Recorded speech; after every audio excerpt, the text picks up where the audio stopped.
चलो ठीक है, अब हम लोग क्या कर रहे हैं बच्चों, हम लोगों ने रीवैल्यूएशन अकाउंट का क्या पढ़ लिया था, इंट्रोडक्शन कर लिया था। अब हम लोग क्या करेंगे, एक क्वेश्चंस करके एक एग्जांपल लेते हैं, उस क्वेश्चन से कैसे हम प्रैक्टिकल प्रॉब्लम सॉल्व करते हैं उसको हम सीख रहे हैं। ठीक, तो हम लोग यहाँ क्या करेंगे, अब सिर्फ रीवैल्यूएशन अकाउंट ही नहीं बनाएंगे, साथ ही साथ पार्टनर्स कैपिटल अकाउंट और बैलेंस शीट भी बनाएंगे।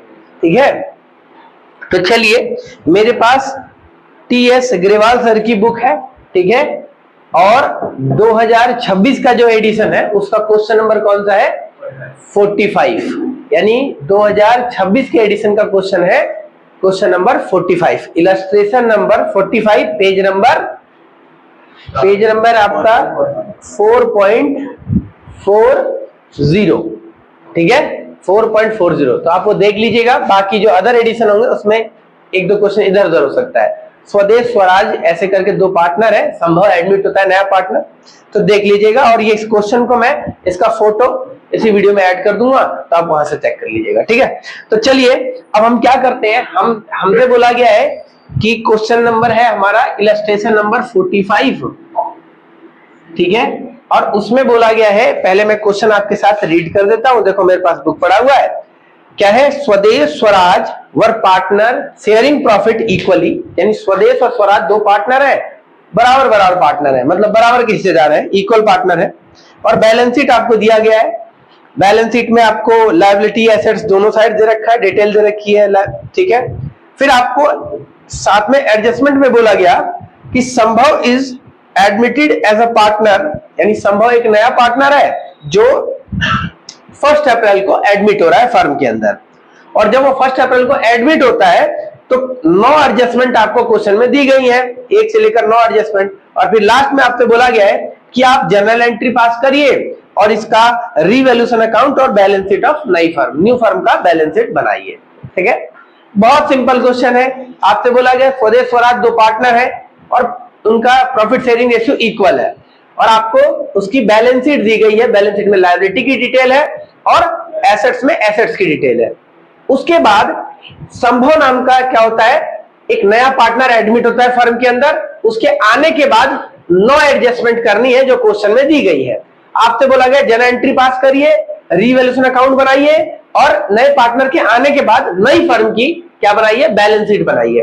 तो भाई नई फर्म की अगर बैलेंस शीट बनाने के लिए दे दिया है तो इसका मतलब साफ साफ है कि आप इस केस में नेसेसरी अकाउंट, जरूरी अकाउंट कौन कौन से बनाएंगे, एक बनाएंगे आप, सबसे पहले आप बनाएंगे रीवैल्यूएशन अकाउंट,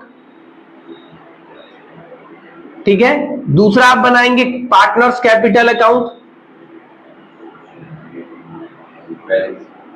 और तीसरी फिर जाकर आप बनाएंगे बैलेंस शीट। ठीक है बच्चों, क्या बनाएंगे, बैलेंस शीट। अब आपका क्या है बच्चे, देखिएगा, तो हम क्या करते हैं, जब भी फाइनल अकाउंट के क्वेश्चन करेंगे और खासकर नेसेसरी अकाउंट बोला जाता है किसी भी पार्टनरशिप फर्म के अंदर, तो वो भाई 3 अकाउंट होते हैं, रीवैल्यूएशन, पार्टनर्स कैपिटल और बैलेंस शीट, ये 3 मैंडेटरी होते हैं, ये बनेंगे ही बनेंगे। ठीक है, अब हमने क्या करना है, जब भी हम ऐसे क्वेश्चन करते हैं फाइनल अकाउंट के क्वेश्चन, तो हम क्या करते हैं, पहले फॉर्मेट ड्रॉ कर लेते हैं। हमसे बोला सबसे पहले बनता है सीक्वेंस वाइज रीवैल्यूएशन अकाउंट, तो उसका फॉर्मेट ड्रॉ कर लेंगे हम लोग।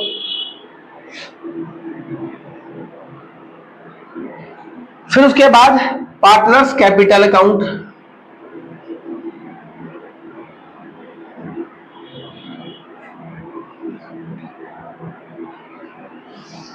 जितने भी पार्टनर है उतने कॉलम बना लीजिएगा, स्वदेश, स्वराज और संभव। फिर दोबारा स्वदेश, स्वराज और संभव, हमने 3 पार्टनर बना दिए। ये है स्वदेश, स्वराज और संभव, स्वदेश, स्वराज और संभव। ठीक, इस अकाउंट का लेफ्ट साइड डेबिट होता है, किसी भी अकाउंट का लेफ्ट साइड डेबिट और इधर क्रेडिट, डेबिट और क्रेडिट, ये बन गया। उसके बाद बैलेंस शीट बना लीजिए।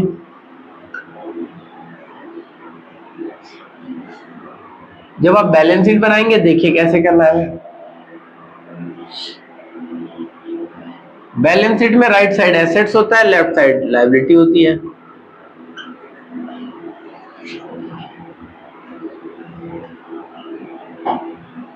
ठीक, अब हमें क्या करना है, एक बात का ध्यान रखना है, जब भी हम क्वेश्चन करेंगे, खासकर हम कभी भी फाइनल अकाउंट के क्वेश्चन करेंगे, मतलब जब भी हमें रिवैल्यूएशन, बैलेंस शीट ये सब बोलेगा, तो सबसे पहले हमें एडजस्टमेंट सॉल्व करनी है। क्या करनी है? सॉल्व करनी है, एडजस्टमेंट से क्वेश्चन को शुरू करना है। और याद रखिएगा, हर एडजस्टमेंट, जैसा कि हम 11वीं क्लास में पढ़ चुके हैं, फाइनल अकाउंट बनाते वक्त हर एडजस्टमेंट दो जगह इफेक्ट डालती है। हर एडजस्टमेंट मिनिमम 2 इफेक्ट डालती है। उन इफेक्ट का ट्रीटमेंट साथ के साथ करना है और दिमाग में रखना है, अगर बैलेंस शीट के बाहर कोई भी इंफॉर्मेशन है, कोई भी एडजस्टमेंट है, तो वो दो जगह प्रभाव डालेगी और आपको वो करना ही पड़ेगा, भूलना मत कभी भी। ठीक है, अब देखिए मैं क्वेश्चन कराता हूं। सबसे पहली एडजस्टमेंट बोलता है कि संभव will get 1/5 share in profit, यानी संभव क्या कितने शेयर के लिए आ रहा है? 1/5 शेयर के लिए आ रहा है। ठीक, यानी यहां पर स्वदेश, ठीक है, स्वदेश और स्वराज, ठीक है, पार्टनर थे, वो थे इक्वल पार्टनर थे। अब संभव कौन आया है?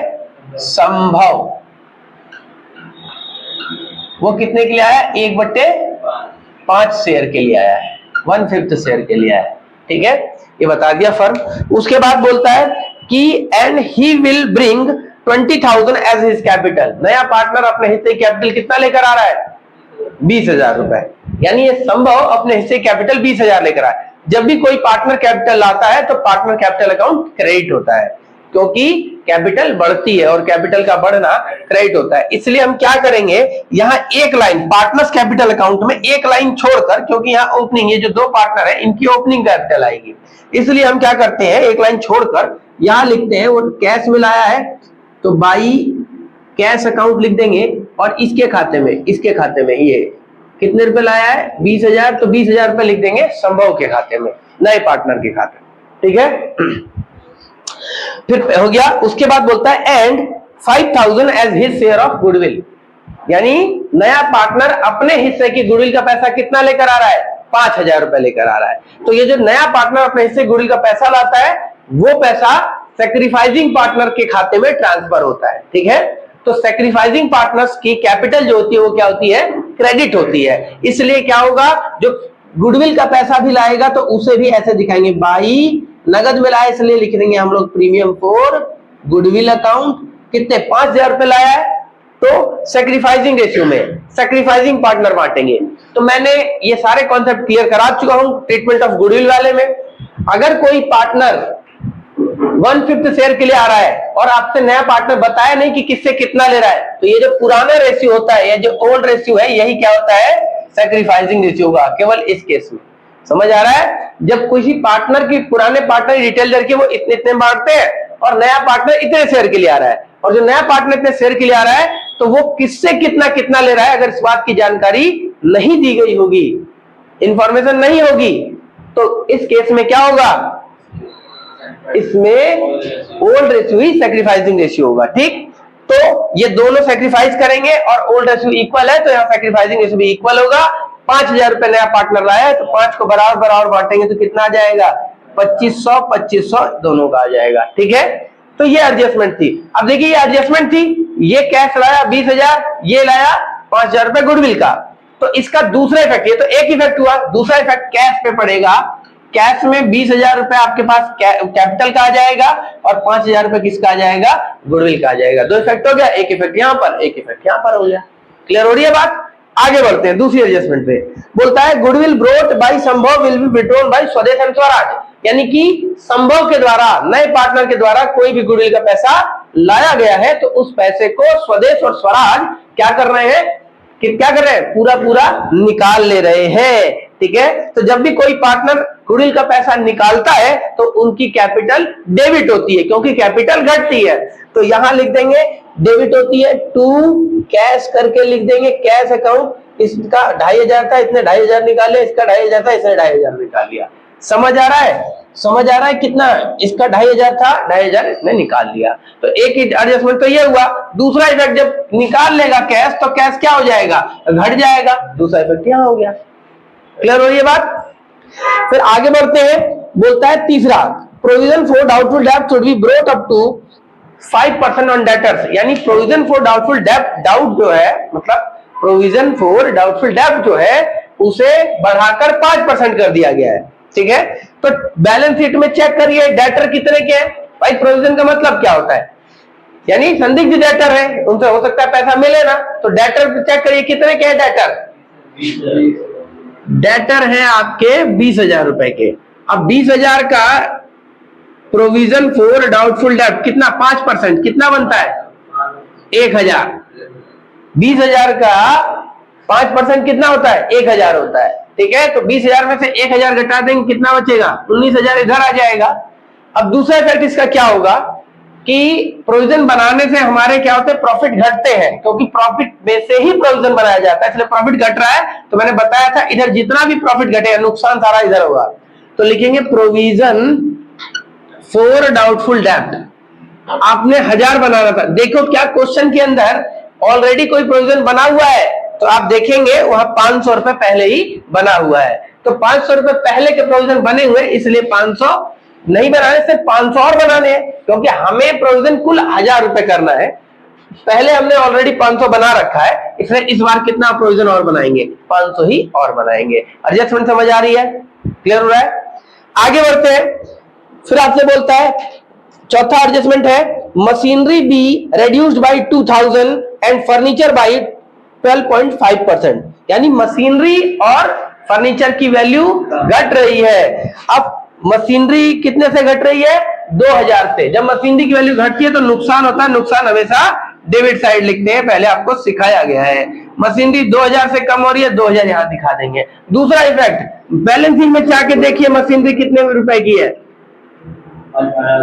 18,000 की है, तो 18 में से 2,000 घटाकर क्या करेंगे यहां दिखा देंगे। दो इफेक्ट हो गए इसके। अब आपसे क्या दे रखा है, आपको फर्नीचर दिया हुआ है, फर्नीचर कितना है 12.5% से घट रहा है। ठीक है, अब फर्नीचर की वैल्यू बैलेंस शीट में देखिए कितनी है, 10,000 का 12.5% 1,250 होता है। ठीक है, और इसका पहला इफेक्ट हो गया।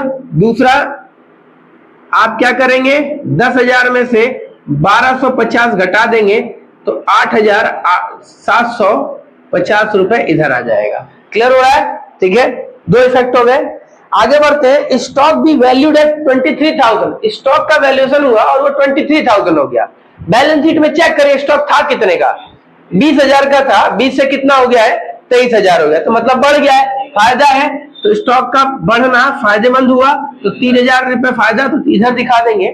दूसरा स्टॉक को बैलेंस शीट में भी दिखाते हैं, 20,000 था और 3,000 से बढ़ गया तो कितना हो गया 23,000 हो गया, बढ़ गया। आ रहा है बात समझ में। आगे बढ़ते हैं, फिर आपसे बोलता है land and buildings be appreciated by 20%। Appreciate मतलब बढ़ना होता है, तो बाई लैंड एंड बिल्डिंग्स 20% से बढ़ रही है। कितने की लैंड एंड बिल्डिंग कितनी है 73,500 है। 73,500 का 20% निकालो, 7 14 और 14,700 बन जाएगा। वो कितना जाएगा 14,700। आप 73,000 कितने का 500 का आप जब 20% निकालेंगे तो देखिए 14,000 तो वैसे ही हो गया 20। ठीक है, अगर 14,000 यानी 73,000 का 70,000 का 20% 14,000 वैसे ही होता है। ठीक है, और 3,500 का 20% 700 होता है, तो वैसे ही हो गया 14,700। इसका दूसरा इफेक्ट इधर आ जाएगा, लैंड एंड बिल्डिंग्स 73,500 में प्लस कर दो कितना 14,700, तो कितना आ जाएगा 0 0 हो गया, 7 5 12 1। ठीक है, 8 हो गया और 8 हो गया, 88,200 आ जाएगा। क्लियर हो रहा है बच्चों। फिर बात करते हैं investment 2,000 which did not appear in the books is to be recorded। 2,000 की इन्वेस्टमेंट थी जो बिजनेस की एसेट थी, लेकिन बिजनेस के रिकॉर्ड में नहीं थी। लेकिन जब पार्टनर नया पार्टनर आता है, बिजनेस का हिसाब करते हैं हम लोग, तो पता चलता है कि ये 2,000 रुपए की हमारे पास इन्वेस्टमेंट भी पड़ी हुई थी, तो ये अनरिकॉर्डेड एसेट्स हुई, तो ये फायदा है। तो इसको हम क्या करेंगे, बाई क्या लिखेंगे इन्वेस्टमेंट 2,000 रुपए इधर, और इसका दूसरा इंपैक्ट एसेट साइड भी इसको जाकर क्या करेंगे लिखेंगे। और बताइए, अब एडजस्टमेंट है, 8वीं adjustment. Out of the amount of insurance premium which was debited in profit and loss account 5000 carry forward as a prepaid insurance.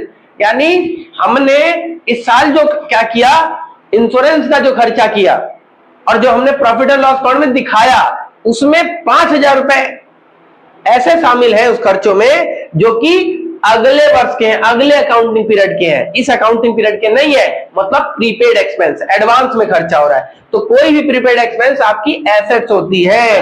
तो बाई प्रीपेड इंश्योरेंस प्रीमियम 5000 रुपए, और दूसरा आपका ये क्या बन जाएगा, एसेट्स बन जाएगा। तो यहां लिखो प्रीपेड इंश्योरेंस प्रीमियम 5000 रुपए।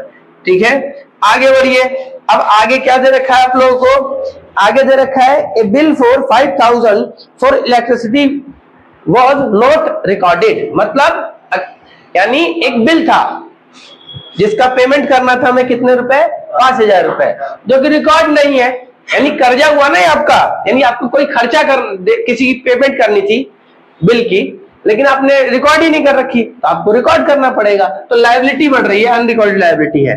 तो टू आउटस्टैंडिंग एक्सपेंस कर देंगे और यहां लिख देंगे बिल, इलेक्ट्रिसिटी बिल कितने रुपए से, 5000 रुपए से, यहां दिखा देंगे। दूसरा इंपैक्ट, ये आपकी लायबिलिटी बन जाएगी, आउटस्टैंडिंग एक्सपेंस बिल करके 5000 रुपए यहां दिखा देंगे। समझ आ रहा है आपको? अब कोई एडजस्टमेंट नहीं बचा, मेरा सारा एडजस्टमेंट हो गया। जैसे ही एडजस्टमेंट खत्म हो जाए, आपने क्या करना है, किताब पकड़नी है, क्वेश्चन पकड़ना है, क्वेश्चन की बैलेंस शीट पकड़नी है। बैलेंस शीट की लायबिलिटी साइड से एक एक करके टर्म याद करेंगे। देखिए क्या लिखा हुआ क्वेश्चन में, देखेंगे। सबसे पहले क्रेडिटर दिया गया है, यानी अब बैलेंस शीट की चीजें पोस्ट कर दी जाएंगी, जो बची हुई हैं, जो हम कर चुके हैं उन्हें नहीं करेंगे, बाकी सबको करेंगे। तो बैलेंस शीट हमने पकड़ा, तो क्या दे रखा है सबसे पहले, क्रेडिटर। तो क्रेडिटर लायबिलिटी होती है, किधर दिखा देंगे, लायबिलिटी साइड। कितने रुपए क्रेडिटर है, 65,000 रुपए। ठीक, फिर आपको क्या दिया हुआ है, देखिए किसी की बुक में 65,000 दे रखा होगा, किसी की में क्रेडिटर प्लस बिल्स पेबल दोनों जोड़ोगे तो 65,000 आएगा, क्योंकि दोनों ही फर्म के लिए लायबिलिटी होती है। क्लियर है? तो घबराने की जरूरत नहीं। किसी की बुक में 50,000 क्रेडिटर दिया है तो बिल्स पेबल 15,000 दे रखा है, किसी की बुक में सिर्फ क्रेडिटर 65,000 दिया तो बिल्स पेबल नहीं दिया, बैलेंस सेम आएगा दोनों का। क्लियर हो गया? घबराने की जरूरत नहीं है। आगे बढ़ते हैं, फिर दे रखा आउटस्टैंडिंग एक्सपेंस 3,000 है। तो देखो 5,000 ये थे बकाया थे और 3,000 तो पहले के ऑलरेडी थे, तो कितने हो गए, 5 और 3 8,000। ठीक है, समझ आ रहा भाई? 3,000 पहले के थे, जब हिसाब कर रहे हैं, एडजस्टमेंट कर रहे हैं, तब पता चलता 5,000 और देने हैं, तो 5 और 3 कितने बकाया हो गए, 8,000। उसके बाद क्या दे रखा है बैलेंस शीट में, कैपिटल अकाउंट के बैलेंस, ये ओपनिंग बैलेंस है। ये क्या करेंगे हम, यहां दिखाएंगे बाई बैलेंस बीडी, कितने कितने रुपए है ओपनिंग, 60,000 और 40,000 दे रखा है। ठीक, फिर उसके बाद जैसी बैलेंस शीट लायबिलिटी साइड खत्म हुआ, एसेट साइड आ जाओ। कैश दे रखा है कितना, 12,000, कैश दे रखा है ना 12,000, तो कैश में 12,000 प्लस कर देंगे। ठीक है, फिर जोड़कर बताएं कितना होता है। तो कितना हो गया बताओ, 12 और 10 कितना हो गया, 32,000 हो गया। 20,000 लाया था तो ये वाला प्लस था, फिर 5,000 कैपिटल गुडविल का लाया था, लेकिन फिर गुडविल का पैसा निकाल लिया गया तो ये खत्म हो गया। तो 20,000 प्लस 12,000 कितना बचेगा, 32,000। तो ये आपका कैश का बैलेंस हो गया। समझ आ रहा है बच्चों? फिर उसके बाद कैश एट बैंक कितना दे रखा है, 15,000, तो यहां लिख देंगे कैश एट बैंक 15,000 रुपए। उसके बाद आपको दे रखा है डेटर हो गया है हमारा, एडजस्टमेंट हो गया। फिर आपको स्टॉक दे रखा है, हो गया, फर्नीचर हो गया, मशीनरी हो गया, लैंड एंड बिल्डिंग हो गया, सारी चीजें एडजस्ट हो चुकी हैं। अब सिर्फ जैसे ही पूरा हमने हिसाब कर लिया तो हमें इसका सीक्वेंस वाइज बैलेंसिंग करना है। तो बैलेंसिंग सबसे पहले किसकी होगी, रीवैल्यूएशन अकाउंट की। सबसे पहले बैलेंसिंग 11वीं क्लास में आपने बैलेंसिंग करना लेजर अकाउंट में सीखा होगा, नहीं सीखा है सीख लीजिएगा। और यहां देख लीजिए बैलेंसिंग का मतलब क्या होता है, देखिएगा ध्यान से। ठीक है, बैलेंसिंग का मतलब है दोनों साइड के, यानी कि डेबिट और क्रेडिट का टोटल करके आपस में कंपैरिजन करना, ये पता लगाना कि कौन सी साइड ज्यादा है और कौन सी साइड कम है, और जो साइड कम होती है वो कितनी कम है, वही बैलेंस सीडी अमाउंट आता है। बैलेंस शीट अमाउंट कैसे निकलता है? बड़े वाले अमाउंट में से, बड़ी वाली साइड में से जो साइड कम है उस कम वाली साइड को हटाकर, यानी पता करना है एक साइड मान लो 10,000 है, एक 8,000 है, यानी डेबिट वाली 10,000, क्रेडिट वाली 8,000। तो मुझे पता चल गया क्रेडिट वाली कम है, कितनी कम है? 2,000 से, तो 10 में से 8 घटा दिया, 2,000 आ गया। तो समझ आ रहा है, बैलेंसिंग का मतलब ही है दोनों साइड के बैलेंस का कंपैरिजन करके ये पता लगाना कौन सी साइड कम है, और जो साइड कम होती है वहीं पर बैलेंस सीडी लिखा जाता है। तो अब यहां करते हैं, सॉल्व करेंगे क्वेश्चन को। तो देखिए कैसे कैसे करते हैं। ये हो जाएगा 14 3 17, 17 2 19, 20,200, सॉरी मेरे को 500 नहीं है, नहीं कितना हो गया? 14 3 17, 17 और 5 22, 22 2 24,700। तो ये कितना हो जाएगा? 24,700। और यहाँ देख के ही पता चल रहा है कि ये साइड कम होगी, इसलिए मैं क्या करता हूं, यहां लिखता हूं 24,700, यहां पर भी 24,700 लिखूंगा। इस 24,700 से ये वाली साइड मतलब डेबिट वाली साइड कितनी कम है, तो पहले इन्हें जोड़कर फिर इसमें से घटाऊंगा। तो 5 6 2 8, 8,750। जब मैं 24,700 में से 24,700 में से 8,750 घटाऊंगा, ठीक है, क्या करूंगा? 5 6 2 8, ठीक है, 8,000 0 5, यहाँ कितना बचेगा? 6, 16 गया 9, यहाँ कितना बचा? 3, 13 में से 8 गया 5, और यहाँ था 1, 15,950 ये मेरा बैलेंसिंग फिगर आएगा। मतलब इस वाली साइड में 24,750 था, 24,700 था, ये वाली साइड जोड़ा तो ये कितनी आई थी? 8,750 आई थी। तो मैंने 24,000 में से 8,750 घटा दिया तो बैलेंस आया इतना।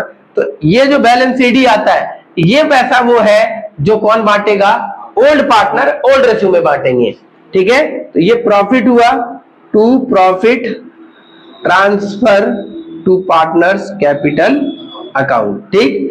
क्या क्या नाम है? स्वदेश, ओल्ड पार्टनर का नाम है स्वदेश और स्वराज, ठीक है। इक्वल पार्टनर है, ओल्ड रेशियो इनका कितना है? इक्वल है, इक्वल रेशियो बांट देंगे। अब इसको बांटेंगे 2 7 14, 1 2 9 18, 1 2 7 14 और 2 5 10, यही आ रहा है 7975, ठीक है। ये इनके प्रॉफिट आ गए। देखिए मैंने पहले ही बताया था, रिवैल्यूएशन अकाउंट में एसेट्स और लायबिलिटी का हिसाब किताब लगाया, ओवरऑल फायदा हुआ 15,950 का। कोई फायदा? पुराने पार्टनर पुराने रेशियो बांटेंगे। तो पुराना रेशियो कितना है? इक्वल है, तो इक्वल बांट दिया। तो पहले आपने ये कर लिया। अब आपको क्या करना होगा बच्चों, ये जो आपका प्रॉफिट आया है ये पार्टनर्स के खाते में जब जाएगा तो पार्टनर की कैपिटल बढ़ेगी। यही लॉस होता तो कैपिटल घटती, इसलिए डेबिट साइड चला जाता। क्लियर हो गया? तो यहां लिखेंगे बाई रीवैल्यूएशन अकाउंट, इसके खाते में 7975 आ जाएगा। समझ आएगा? ट्रांसफर हो गया। फिर हम क्या करेंगे, इसका बैलेंसिंग करेंगे, ठीक। अब कैपिटल अकाउंट का बैलेंसिंग करेंगे तो इधर 20,000 है तो स्वदेश का 20,000 बैलेंस सीडी आ जाएगा। यहां लिखेंगे to balance CD carry down, क्या लिखेंगे? To balance CD. समझ आ रहा है? ठीक। फिर उसके बाद यहां पर भी ये 20,000 हो जाएगा। तो ये तो स्वदेश संभव का हो गया। अब बात करते हैं स्वराज का। 40 42 42 और 7 कितना होता है? 49, 50,475, 50,475 इधर आ जाएगा, 50,475 जिसमें से आप 2500 घटाओगे तो आ जाएगा 47,975 आ जाएगा इधर, ठीक है। फिर उसके बाद से जोड़ोगे 60 67 69 70,475, भाई 60 67 69 70,475। तो 70,475 में से 2500 घटाओगे तो कितना आ जाएगा? 67,975 आ जाएगा, ठीक है। तो ये सब बैलेंसिंग फिगर निकल कर आया। ये बैलेंसिंग फिगर, ये जो निकल कर आया, ये क्लोजिंग कैपिटल होती है। अब ये कैपिटल ट्रांसफर होगी बैलेंस शीट में लायबिलिटी साइड। यहां जाकर आप क्या लिखोगे? कैपिटल अकाउंट लिखोगे, ठीक। और यहां लिखोगे स्वदेश स्वराज संभव। इसका है कितना कैपिटल है? 67,975। इसका है 47,975। 975 और इसका कितना है 20,000। अब तीनों का कैपिटल जोड़ लेंगे कितना आ जाएगा 5 5 10 0 1 7 7 14 1 15 का 5 हासिल 1 9 1 10 9 19 का 9 हासिल 1 7 1 8 7 15 का 5 हासिल लेगा 1 6 4 10 1 11 2 13 1,35,950। अब आप क्या करोगे बैलेंस शीट का टोटल करोगे और याद रहे क्वेश्चन अगर आपका सही होगा तो बैलेंस शीट मैच करनी चाहिए। अब आप इनको जोड़ लोगे 1,35,000 1,35,000 और 65 कितना हो गया 2 लाख हो गया 2,08,950 2,08,950 बैलेंस शीट का टोटल आ जाएगा। ठीक है अब इसे जोड़ेंगे इसको जोड़ोगे तो ये भी कितना आना चाहिए 2,08,950 ही आना चाहिए। जोड़ के देख लेते हैं 5 7 2 9 9 फिर 9 2 11 11 6 15 15 और 8 23 3 26 26 और 8 26 8 34 34 और 2 38 38 और 10 48 का 8 हासिल लगा 4 4 3 7 1 8 1 9 2 11 11 और 8 19 19 और 1 20 20 सही है एग्जैक्ट। ठीक है तो बैलेंस शीट मैच कर रहा है। ठीक है पूरा प्रॉपर क्वेश्चन हो गया। आगे जाकर यही क्वेश्चन 6 नंबर के आएंगे। अभी इसमें एक एडजस्टमेंट बाकी जैसे रिवैल्यूएशन करा दिया मैंने। अब ये मैंने आप सब लोग अपने घर पे रिवैल्यूएशन के बहुत सारे क्वेश्चन करेंगे। अब जो बचे हुए जो टॉपिक रह जाएंगे जो डाउट होगा वो मुझसे पूछते रहेंगे।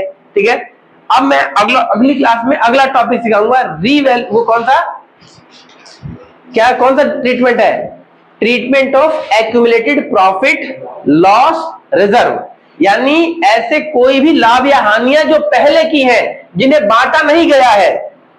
तो जब कोई नया पार्टनर आता है तो पिछले के लाभ हानियों का हिसाब आज करते हैं तो उस एडजस्टमेंट को सिखाएंगे। ठीक है चलिए अगले वीडियो में मिलेंगे बाय बाय।